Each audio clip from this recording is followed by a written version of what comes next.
Good morning. This is Crap Grandma Says. Yesterday, I saw a post on Facebook by people who were clearly MAGA folks using the song from the Hunger Games Mockingjay Part 1 called The Hanging Tree as their background song. That song is the song of the rebellion, the second rebellion in the Hunger Games. First off, this tells me they clearly did not understand the story of the Hunger Games. So let me recap. In the Hunger Games, there was a competition for resources because of a series of natural disasters which produced a central government that brought peace and prosperity to the people. That's what we had before Donald Trump. Ringed by 13 districts, the capital was, and they were all specialists in producing some particular thing, sort of like what we have in the States today. The 13 districts who were living in peace and prosperity with a government that, even if the folks didn't recognize it, was in actuality feeding them, like what we had before Donald Trump, decided for some unstated reason, probably a turn to a more authoritarian government that in their minds was taking too much from them, where the MAGAs are today, which caused a civil war, much like what is the likely result of what is happening today. After the Civil War of the Hunger Games, MAGAs, there were 12 surviving districts, and the 13th was supposedly decimated, but had really gone underground and was developing weapons and technology. After that, Panem, the capital city, became even more cruel, took even more resources from the districts, because now they had full and total control and power and they knew it, and they let their people starve. And the Hunger Games began to remind folks not to rise up. That's where we are going. Not where we are today, where we are going.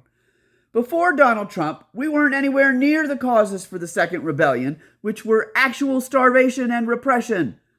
We had a government that was trying to actively work against repression and against starvation. Even if the MAGAs are counting our first Civil War, where they lost, as the precursor rebellion for today's MAGA rebellion crap, and they think it's the reason for that they are the rebels in a second rebellion, their logic fails, because we had peace and prosperity after the Civil War in our homeland, even for the rebels, which personally I think we should have Old Testamented the crap out of the South after the Civil War. Nobody should have survived. But instead, after the Civil War, well, let me take that back. Nobody should have survived who was in favor of the reasons for the Civil War. But instead, after the Civil War, these folks were taken back in and treated like everybody else. They were not treated and have not been treated like the 12, 13 districts that resulted in the second uprising happening in the Hunger Games. In fact, what we're seeing right now in our own country is a group of people who have spent their time since the Civil War trying to alienate everybody they feel is not like them or is beneath them. They don't realize they are Panem. They are supporters of Panem. You know, the people too good for everybody else not like them, which is ironic because everybody else not like them knows they're actually really Second, they're misattributing to the form of the government the problems that they are having. They say they feel oppressed by the government, but they're the dumbasses that keep sending red people to Congress and the White House. They keep sending the same people who don't have their interests at heart and never have over and over and expecting a different result. That's the epitome of stupid ass.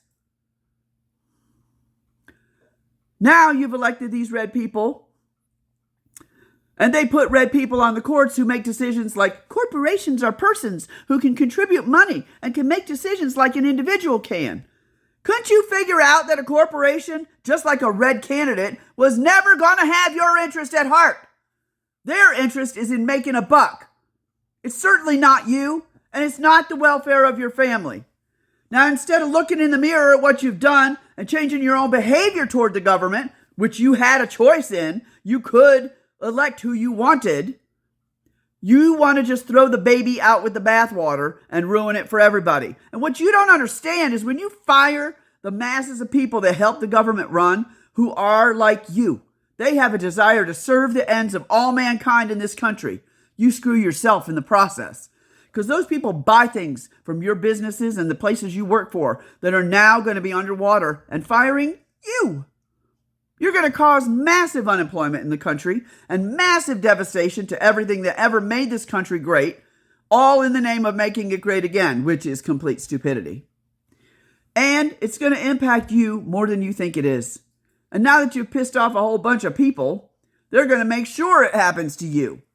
You think the folks with money that you worship are really for you? Newsflash, they aren't. And this isn't going to impact them the way it will impact you either. You think Donald Trump is going to be impacted by this? No, but you are, and he isn't going to care. You think Elon Musk is going to be impacted by this? No, but you are, and he isn't going to care about you either. You really should rethink your position because you're going to be killing off your own kids and your own grandchildren too. And you may cause a civil war in which there's not going to be any valor for anybody who sheds blood in it. Just like the first Civil War. So there's that.